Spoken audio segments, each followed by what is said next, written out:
I hope you all are well. In CPC, as we started Civil Procedure Code, we will do important terms today.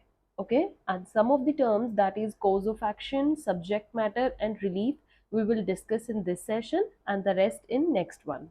Okay, so let's start with the very first, cause of action.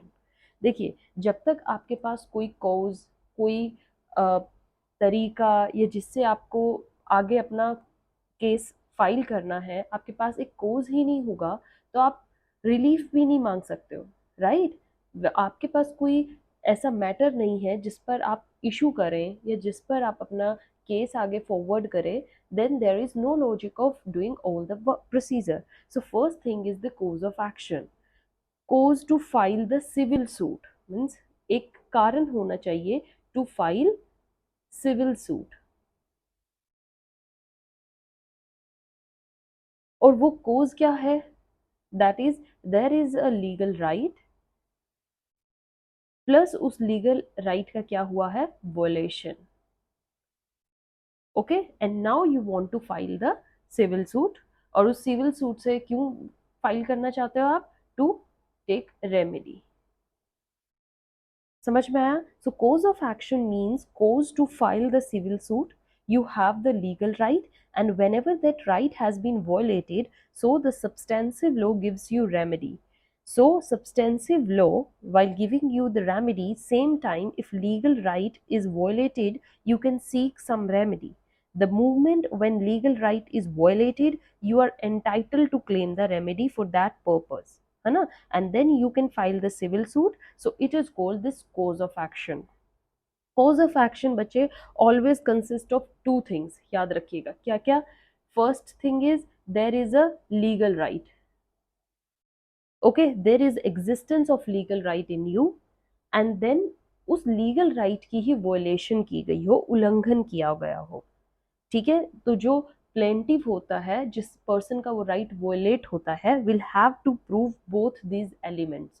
उसको दोनों elements prove करने पड़ेंगे. क्या? एक तो उसको ये बताना पड़ेगा कि ये मेरा लीगल राइट था, प्लस मेरे इस लीगल राइट का वॉयलेशन किया गया है, उल्लंघन किया गया है. ठीक है, ये दो चीजें जब वो प्रूव कर देगा, तभी उस केस को फर्दर उसको रेमेडी के लिए वो एंटाइटल होगा. ठीक है बच्चे, सपोज कीजिए if your suit is for specific performance. ठीक है, आप कोई परफॉर्मेंस करवाना चाहते हैं, तो उससे रिलेटेड आपका कोर्स ऑफ एक्शन है. ठीक है, तो उसमें क्या होना चाहिए? There must be a contract. सबसे पहले तो आपको वो स्पेसिफिक परफॉर्मेंस करने से पहले कॉन्ट्रैक्ट बना होगा. सपोज कीजिए आपने कॉन्ट्रैक्टर्स को पैसे दिए हैं अपना घर बिल्ड करने के लिए. ठीक है, and right now they are not performing their work. So अब आप उनका स्पेसिफिक परफॉर्मेंस चाहते हैं कोर्ट से कि मुझे स्पेसिफिक परफॉर्मेंस की रेमेडी मिले. तो उसके लिए क्या जरूरी है? सबसे पहले आपको कॉन्ट्रैक्ट दिखाना पड़ेगा. There must be a contract in existence. Then the breach of that contract. ठीक है, उस कॉन्ट्रैक्ट का ब्रीच हुई हो, उस कॉन्ट्रैक्ट को का उल्लंघन किया गया हो, या उस कॉन्ट्रैक्ट के अकॉर्डिंग वर्क ना हुआ हो. Then the third thing you have to prove is the plaintiff being ready. Plaintiff means the person जिसका राइट वॉयलेट हुआ है. ठीक है, तो यहाँ पर कौन पर्सन होगा? जो अपना घर बनवाना चाहता है. सपोज ए घर बनवाना चाहता है, to the B is a contractor, sorry a builder.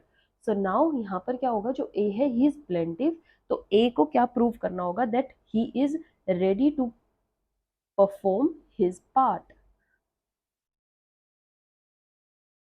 Okay, और ये कैसे प्रूव करेगा? या तो वो ये दिखाए कि मैंने उसको हाफ पेमेंट ऑलरेडी कर चुका हूँ. ठीक है, या वो ये दिखाए कि उसने अपना काम कर दिया है कुछ और मैंने उसकी पेमेंट ऑलरेडी हाफ कर दी है. तो ये चीज़ है. And willing to performance of the contract. And further ये भी दिखाना पड़ेगा कि वो और भी विलिंग है करने के लिए. मतलब उसको ये भी शो करना पड़ेगा कि अगर नेक्स्ट पार्टी उसका काम कर दे तो ही इज रेडी टू पे the money. Okay, so this is specific performance. Specific performance of contract में थर्ड एलिमेंट हमेशा ही होगा. ठीक है, अदरवाइज तो कोर्स ऑफ एक्शन में दो ही एलिमेंट होते हैं, बट थर्ड एलिमेंट जो ये स्पेसिफिक परफॉर्मेंस होते हैं, इसमें थ्री एलिमेंट्स होते हैं. ठीक है बच्चे, but if your suit for specific performance of contract, then section 16(6)(c), हम जो स्पेसिफिक रिलीफ एक्ट करेंगे उसमें पढ़ेंगे, it requires that you must make the statement that plaintiff is ready and willing to perform the contract. So the third element, this part also has to be proved. आपको ये part भी prove करना पड़ेगा। ये तो थे ही दो part, इधर भी आपका राइट है और एक आपकी ब्रीच हुई है, बट ये भी कि that you are ready to perform your part. Okay, and if you prove all the three elements of specific performance of contract, only then you will be eligible to get a remedy. Third part is readiness, okay, your willingness of the contract, right bache? So for the statement of cause of action, the plaintiff has to disclose the legal right as well as the fact that right has been violated. Both these declarations shall be distinct, and in case of specific performance may, it has also mentioned that the plaintiff is ready and willing to do his part. Okay बच्चे, अब cause of action समझ में आया। Now come to subject matter. Subject matter क्या होता है? देखिए, subject matter of the suit means property और राइट, कोई ऐसा सब्जेक्ट मैटर जिसके ऊपर ही लड़ाई हो, ठीक है, उसी के ऊपर ही मतलब सारा केस जो है डिपेंड करता है। तो वो सब्जेक्ट मैटर या तो कोई प्रॉपर्टी है जिसके ऊपर कोई लड़ाई चल रही है, या कोई आपका राइट हो, राइट, कोई ऐसा राइट हो जिससे रिलेटेड जो केस है वो कॉज ऑफ एक्शन अराइज हुआ हो। सो हियर सूट का कोई एक प्रॉपर्टी होता है, एक राइट होता है। सपोज मैंने आपके ऊपर एक हाउस के लिए सूट कर दिया है, this house is a subject matter, ठीक है, कि this house belongs to me, और इस ऐसे ऐसे this person is living wrongly in this house by taking possession. So जिस पर्टिकुलर थिंग के ऊपर वो केस है, that is your subject matter. Okay बच्चे, सब्जेक्ट मैटर समझ में आया? अब क्या है, if I file a suit against you for this house, so this house is the subject matter of this suit. You do not allow me to speak and I file a suit against you for my right to speak. So यहाँ पर जो speech है, that is now the subject matter. जिस particular thing पर suit file होता है बच्चे, वो थिंग बन जाती है हमारी सब्जेक्ट मैटर। सब्जेक्ट मैटर जो होता है is that thing which is the centre of the suit, around which and for which the entire suit is in existence. उसी के चारों तरफ सारी चीज रिवॉल्व करती हैं। सब्जेक्ट मैटर पर्सनल राइट भी हो सकता है और प्रॉपर्टी भी हो सकती है, तो इसलिए मैंने लिखा इट कुड बी प्रॉपर्टी और एनी पर्सनल और legal right. Okay, subject matter can be some person, okay, personal right or some property. So if it is property then it is proprietary right, ठीक है, इसलिए हम इनको क्या बोलते हैं, दो तरीके के सब्जेक्ट मैटर्स होते हैं, that is proprietary right, that is मतलब right related to any property, and the personal right means any right related to the person. Got it? So subject matter में प्रोप्राइटरी भी हो सकता है, पर्सनल राइट भी हो सकता है। Subject matter can be pecuniary also, so it can be recovery of some property, it can be easementary of it. So right to passage हो सकता है, आपको कोई रास्ता चाहिए upon some property, it can be claiming of some charge upon some property, it can be mortgage, there are so many kinds of subject matter.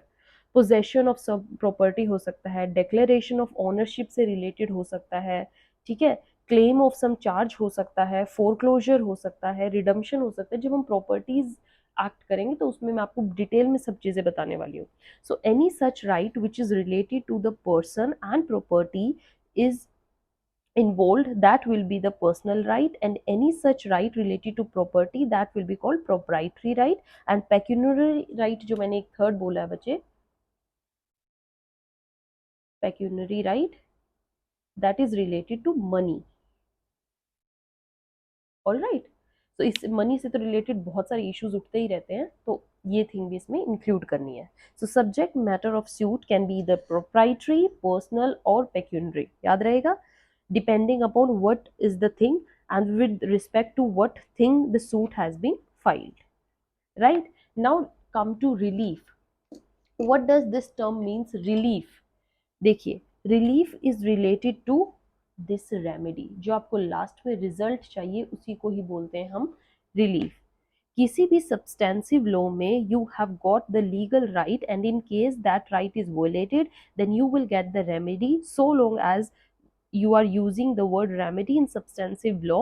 In substantive law you will call it remedy, but the moment you file a suit, then some remedy, the same remedy will turn into relief. Okay, पहले आप उसको क्या बोलते हो, remedy, जैसे ही आपने suit file किया वो क्या बन जाता है, relief. So these things both are the same. In substantive law, it is remedy, and when we file the suit, then it become relief. Suppose you filed a suit for the breach of contract के लिए आपने suit file किया. So what remedies are available? क्या क्या remedies आप चाह सकते हो? या तो आप specific performance चाह सकते हो, injunction चाह सकते हो, damages मांग सकते हो. So these are the three remedies that are available for you. And if you file the suit, then what relief can you claim? अब आप relief क्या चाहते हो यहाँ? अब आपको remedy की जगह relief बोलेंगे. You say like, I have claimed the relief of specific performance, and in substantive law through remedy I will claim for the injunction and damages.